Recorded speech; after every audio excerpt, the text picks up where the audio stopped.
I now give the floor to His Excellency Mulambo Hamakuni, Haimbe, Minister for Foreign Affairs and International Cooperation of Zambia.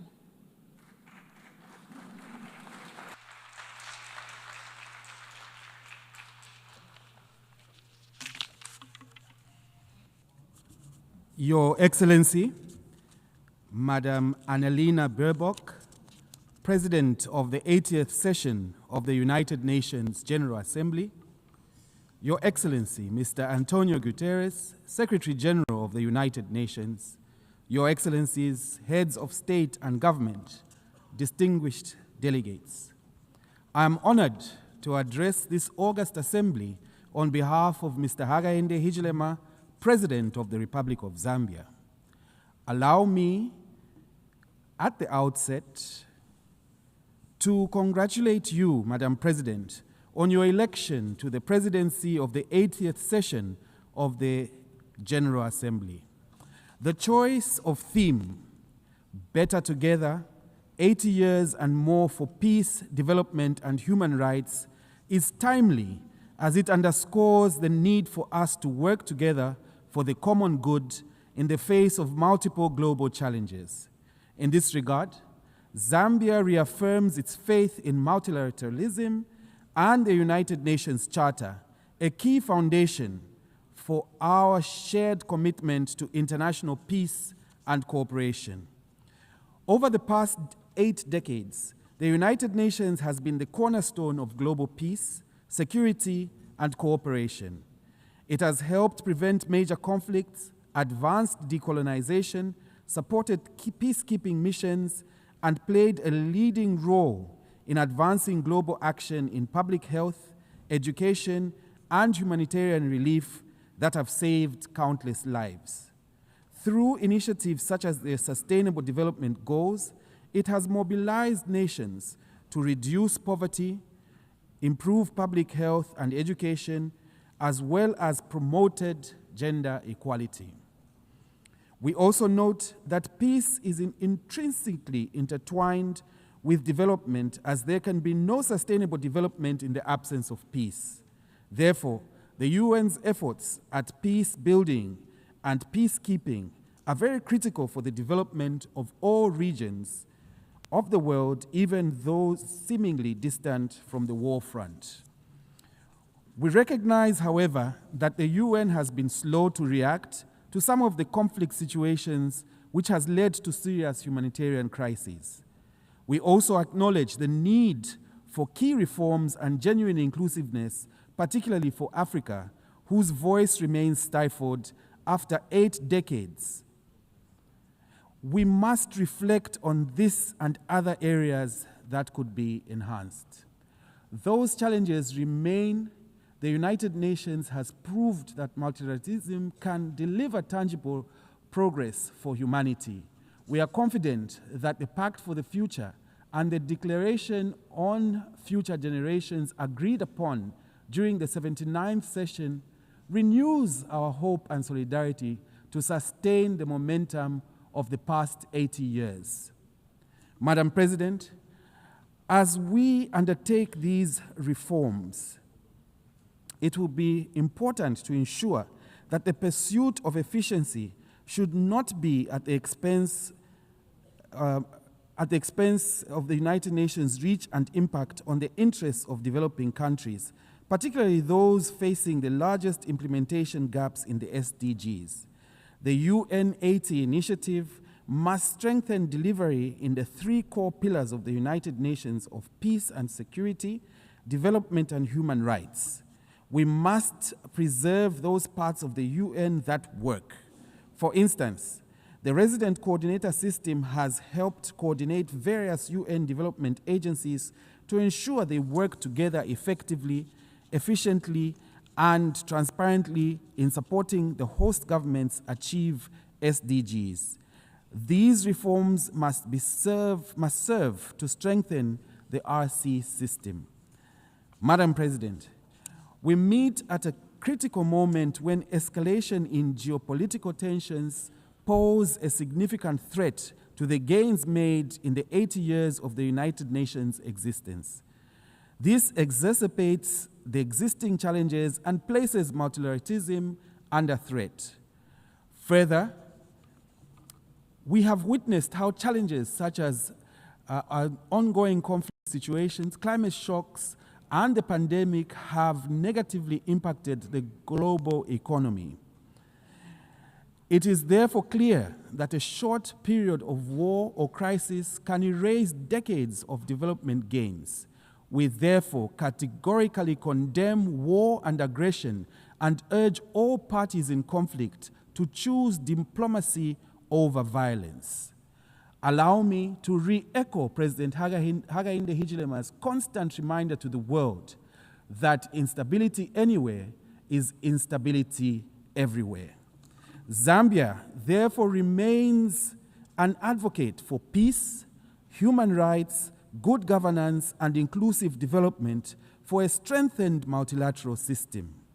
Further, we remain committed to the principles enshrined in the United Nations Charter. Zambia has been actively engaged in regional peace efforts. We continue to support the work of the African Union and regional organizations in mediation and peacekeeping, including in the Horn of Africa and the Great Lakes region. Here at the United Nations, we as African nations count on the continued support of the international community in initiatives to silence the guns in Africa and resolve conflict worldwide for a more secure world.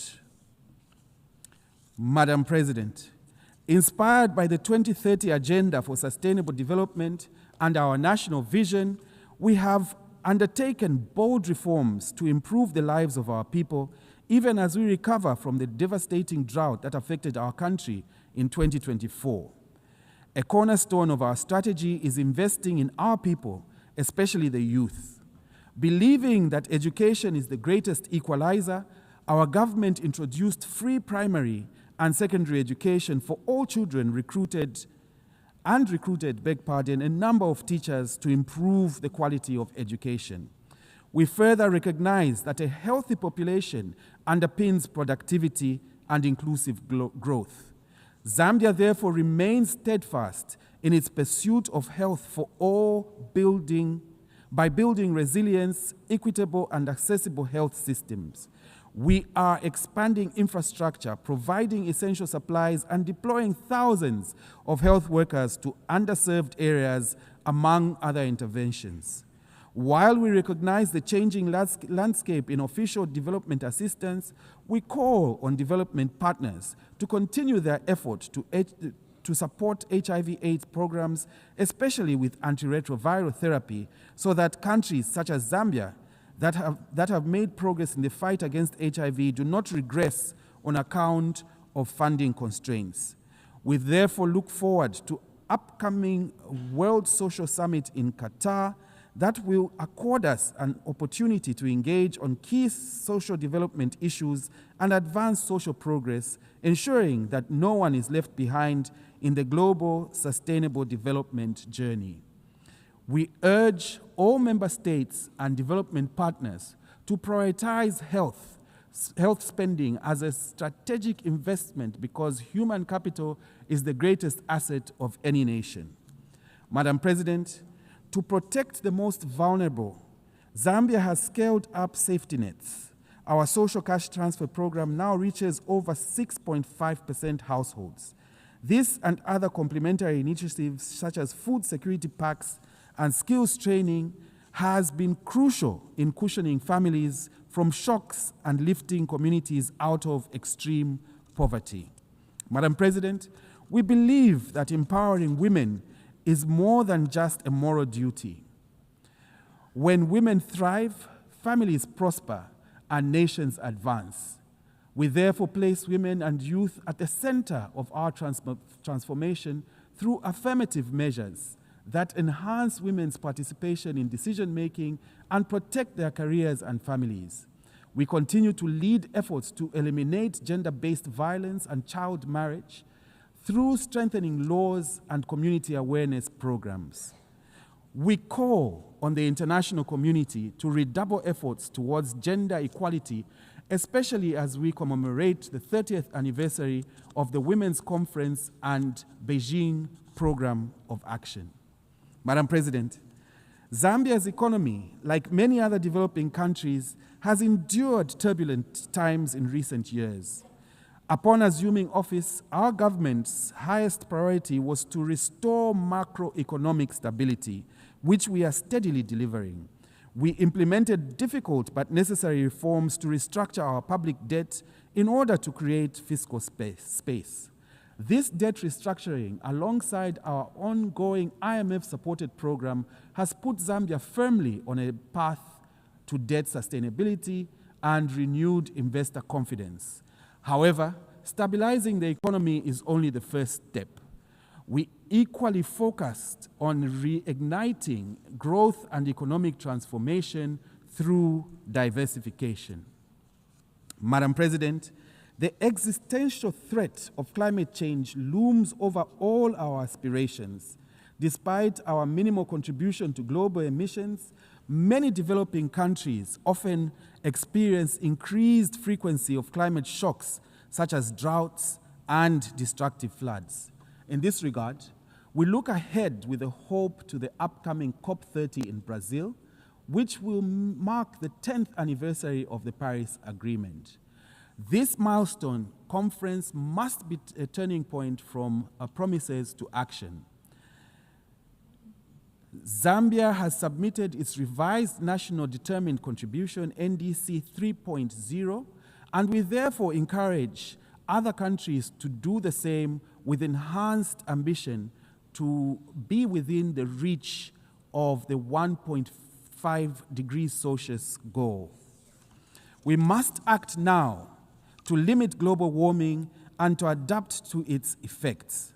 Let us summon the political will for bold action that safeguards the planet for future generations. Madam President, 5 years to the year 2030, only 17% of SDGs are on track. We also note that several developing countries remain fiscally constrained in directing sufficient resources towards SDGs on account of increasing debt burdens, highlighting the need to strengthen mechanisms for resolving debt crises.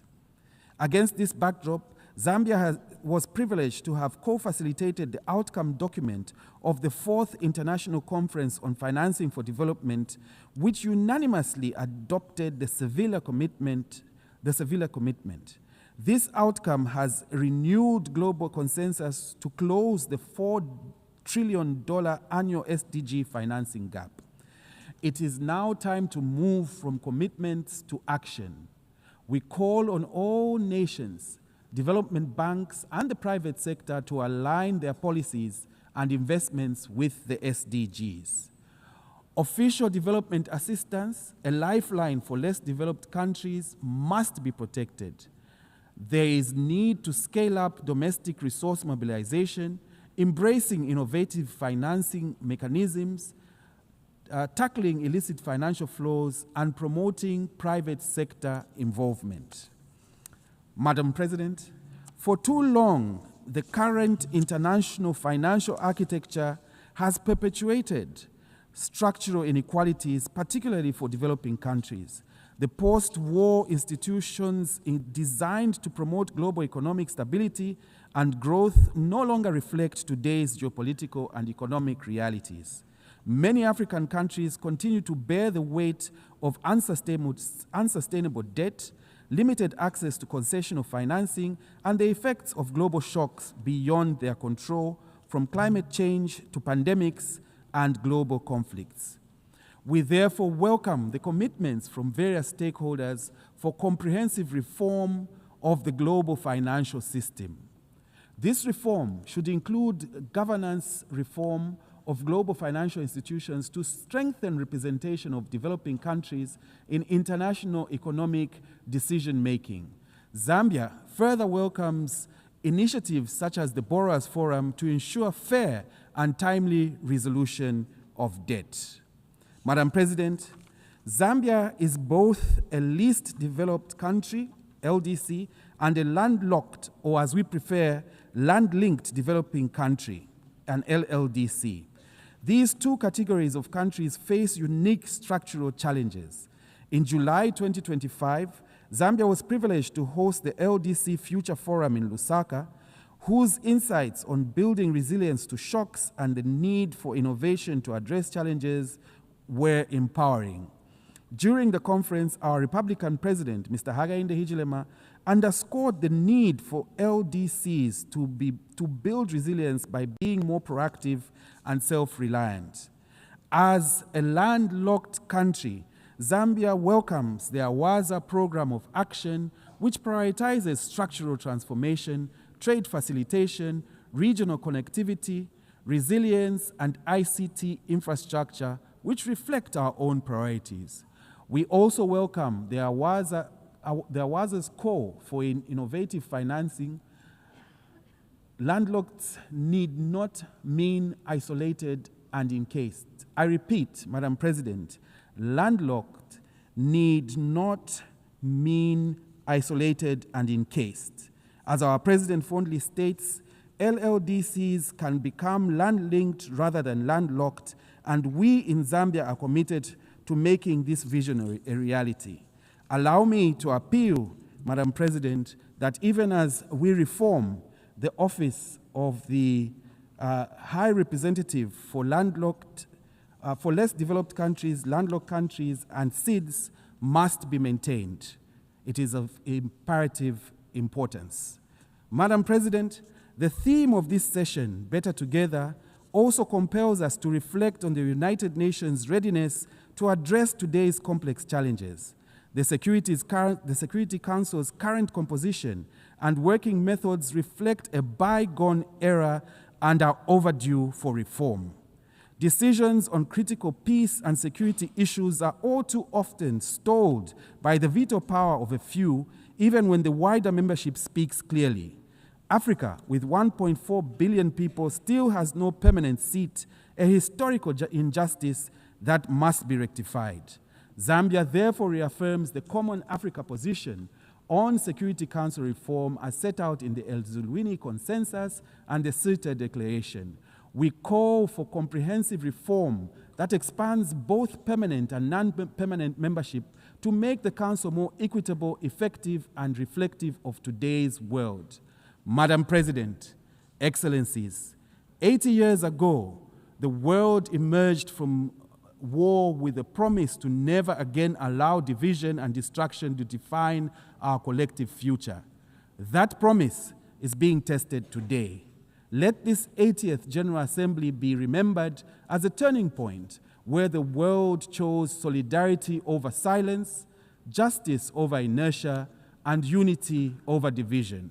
We must act not out of fear, but out of hope, not in isolation, but in solidarity, as we are better together. Madam President, Your Excellencies, I thank you.